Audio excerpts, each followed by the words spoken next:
किसान साथियों राम राम। आशा और उम्मीद करता हूं कि आप सब ठीक ठाक होंगे। साथियों, कल के वीडियो में हमने जो गेहूं की वैरायटी और गेहूं के बीज उपचार के बारे में चर्चा की।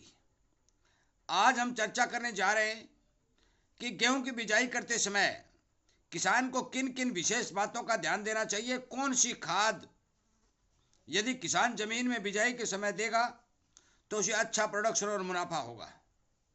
मैं बता देना चाहता हूं कि एक दो किसान के मेरे पास कमेंट आए कि हमारी रेतीली ज़मीन है, प्रोडक्शन बहुत कम उतर आ रहा है, तो इसमें क्या किया जाए। साथियों, मैं बता दूं कि रेतीली ज़मीन की एक खास बात होती है कि उसका रेवा जो है मोटा रेवा होता है। पोषक तत्वों की मात्रा पकड़ के रखने की क्षमता बहुत कम होती है, जिसके कारण पौधे का फलाव नहीं हो पाता है। सबसे पहले तो आप सुनिश्चित करें कि समय समय पर कम नमी के आधार पर पोषक तत्व देने की कोशिश करें, जिस तरह से नाइट्रोजन आदि आप डाल रहे हैं वो। दूसरा, जहां जहां रेतीली जमीनें हैं, मोटे रेवे की जमीनें हैं साथियों, वहां बीज की मात्रा बढ़ाना अति जरूरी है। इसलिए आप अपने खेत के हिसाब से जहां जहां ज्यादा रेतीली है, जहां पौधा 4 5 7 10 ताड़ नहीं निकाल रहा है, वहां बीज की मात्रा को बढ़ाइए ताकि आपको कम से कम नुकसान हो। अब बात करते हैं खाद कौन सी देनी चाहिए। साथियों, सबसे पहले तो मैं बता देना चाहता हूं कि अब की बार जो बरसातें हुई है, बहुत भारी मात्रा में खेतों में पानी भरा हुआ है, और पानी भराव के चलते खेतों के अंदर की जो नाइट्रोजन है, क्योंकि नाइट्रोजन पानी के अंदर जल्दी घुल जाती है, थोड़ी हल्की जमीनें होती हैं उसमें ड्रिंचिंग के कारण नाइट्रोजन जमीन में नीचे चली जाती है और उस जमीन के अंदर नाइट्रोजन की कमी देखी जाती है। दूसरी ओर, जो हम नरमा की फसल मौके के ऊपर कटाई करके सरसों की बिजाई करते हैं, तो आप सभी को पता है कि नरमा की फसल को भारी भरकम पोषक तत्वों की जरूरत होती है, और वो भारी भरकम पोषक तत्व खींच करके जमीन को कमजोर कर देते हैं। और सबसे ज्यादा ये देखने को मिला है कि नरमा नाइट्रोजन का इस्तेमाल करके आगे बढ़ता है, तो उन खेतों के अंदर भी नाइट्रोजन की कमी आ जाती है। इसलिए मेरी आपसे सलाह है कि आप गेहूं की बिजाई करते समय अपने खेत में कम से कम आधा बैग यूरिया प्रति एकड़ और एक बैग यूरिया प्रति हेक्टेयर के हिसाब से छिड़काव करने के बाद गेहूं की बिजाई करें, ताकि आपके खेत की नाइट्रोजन की पूर्ति हो सके।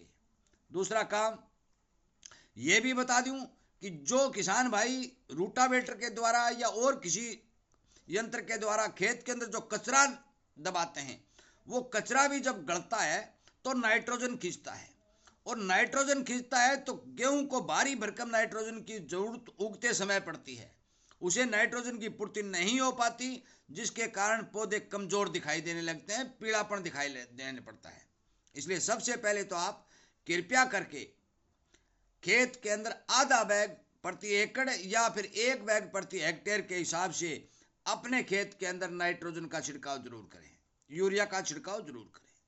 दूसरी बात साथियों, एक बात मैं बहुत बार आपको बता चुका हूं कि आप अपने खेत के अंदर जब भी आपके खेत में पानी लगाएं, कोई भी फसल आप बिजाई करें, एक बार, हर फसल में एक बार, साल में 2 बार अपने खेत में 2 किलो प्रति एकड़ या फिर 5 किलो प्रति हेक्टेयर के हिसाब से गुड़ के घोल का पानी जो बनता है, गुड़ घोल कर जो पानी बनाया जाता है, उस पानी का छिड़काव अपने खेत में जरूर करें। ये आपके खेत के डैमेज बैक्टीरिया को उठाएगा, जगाएगा और आपके खेत की उपजाऊ शक्ति बढ़ाएगा। जो भी आप खाद गेहूं की बिजाई में दोगे, जब बैक्टीरिया बढ़ेंगे तो उस खाद को रिलीज करके पौधे को जल्द से जल्द पहुंचाने का काम करेंगे, और जिसके कारण पौधे में किसी प्रकार के पोषक तत्व की कमी नहीं देखी जाएगी। यह सबसे जरूरी बात साथियों एक निकल के आती है। अगली बात, कुछ किसान साथी ये कहते हैं कि हमें ऑर्गेनिक तरीके से गेहूं बोनी है, हम यूरिया डीएपी आदि का इस्तेमाल नहीं करना चाहते, और हम ऑर्गेनिक तरीके से हम गेहूं बोकर हमारे घर के खाने के लिए हम उसकी बिजाई करना चाहते हैं। साथियों, उनके लिए मैं स्पष्ट तौर पर हिदायत दे देता हूं। 2 किलो गुड़ और एक 50 किलो बैग सरसों की खड़ी का छिड़काव करने के बाद अपने खेत के अंदर गेहूं की बिजाई करें।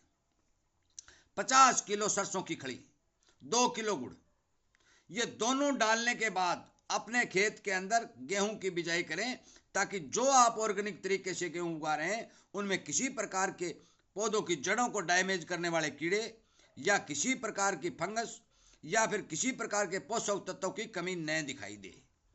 उसके बाद जो ही आगे आप पानी लगाएंगे, आगे आगे बढ़ते हैं, तो हर पानी के साथ आप 10 किलो सरसों की खड़ी का पाउडर बनाकर उस खेत में छिड़काव करते रहिए। आपके खेत की संपूर्ण रूप से ऑर्गेनिक गेहूं तैयार हो जाएगी। आगे आने वाले समय में जो ही समय आएगा, बढ़वार का समय आएगा, तो मैं इस हर प्रकार की गेहूं के ग्रोथ प्रमोटर के लिए आपको घर का संपूर्ण रूप से कारीगर स्प्रे वीडियो के माध्यम से बताता रहूंगा। आप करते रहना, आपको किसी तरह की कमी नहीं महसूस नहीं होगी। अब बात करते हैं कि डीएपी का इस्तेमाल कितना करें। साथियों, सीधी बात आप सुन लें, 1 किलो गेहूं बीज के लिए 1 किलो डीएपी का इस्तेमाल खेत में जरूरी है। यह फार्मूला आप याद रख लें। यदि आप बीज डालते हैं 40 किलो तो आप 40 किलो डीएपी डाल सकते हैं। यदि आप बीज डालते हैं 50 किलो तो आप 50 किलो डीएपी डाल सकते हैं। यदि आप 70 किलो गेहूं का बीज डालते हैं तो आपको 70 किलो ही डीएपी उस खेत के अंदर डालनी पड़ेगी। सीधा सीधा फार्मूला है कि 1 किलो बीज के पीछे 1 किलो डीएपी का इस्तेमाल यदि किसान करेगा तो मान के चलो कि उसको नुकसान होने की कोई संभावना डीएपी की कमी के कारण नहीं बनेगी। अब कुछ किसान साथी कहते हैं यदि डीएपी हमें नहीं मिलती है तो फिर हम क्या करें।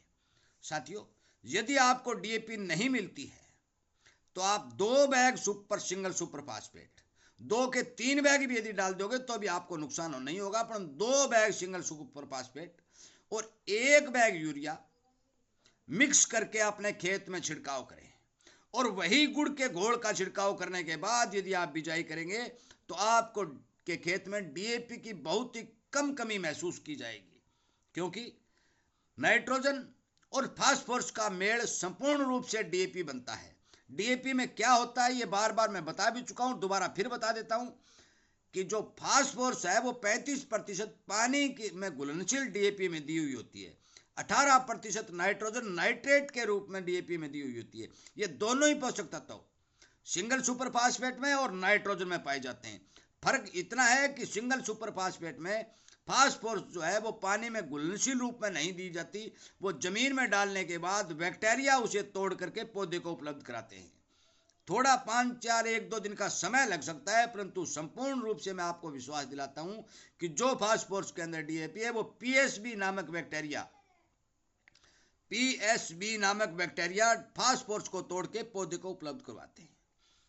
अब अगली बात मैं और बता दूं कि यदि कोई किसान एक्स्ट्रा जिंक, सल्फर, फलाना दिगड़ा ये डालना चाहता है, साथियों इनसे बच करके 4 किलो की थैली जो 200-250 रुपए की आती है और बाजार में मिल जाती है, पीएसबी के नाम से आती है, वो 1 थैली प्रति एकड़ और 2 थैली प्रति हेक्टेयर के हिसाब से यदि इस्तेमाल करेंगे तो आपको जिंक, बोरोन, मैग्नीशियम, फलाना दिगड़ा गेहूं में नहीं डालना पड़ेगा, क्योंकि वो एक ऐसा जीवाणु घोड़क खाद बाजार में मिलता है, इफको भी बनाती है, अनेक कंपनियां बनाती हैं, उसका संपूर्ण रूप से साथियों रिजल्ट देखा गया है। गेहूं के अंदर यदि इन खादों का इस्तेमाल करके आप अपने खेत में बिजाई करेंगे तो आपको 100% फायदा और प्रोडक्शन की कमी नहीं देखने को मिलेगी।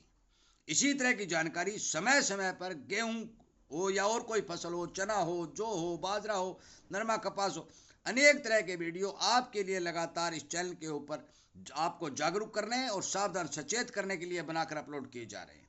आगे आने वाले समय में मैं आपको ग्रोथ प्रमोटर कैसे बनाया जाता है, इसका इस्तेमाल कैसे किया जाता है, किस समय किया जाता है, कौन कौन सी बीमारियों की क्या क्या रोकथाम है, तमाम जानकारियां वीडियो के माध्यम से समय समय पर उपलब्ध कराता रहूँगा। इसीलिए मैं कहता हूँ कि समय पर जानकारी प्राप्त करने के लिए आप इस चैनल के साथ जुड़े, सब्सक्राइब करें और शेयर करके हर किसान को जागरूक करें, ताकि उसका खर्चा भी बचे और उसकी फसल भी अच्छी हो। इन्हीं बातों के साथ वीडियो को विराम देता हूं। उम्मीद करता हूं कि आप जरूर इस बारे विचार करेंगे, ध्यान देंगे, शेयर करेंगे। जय हिंद।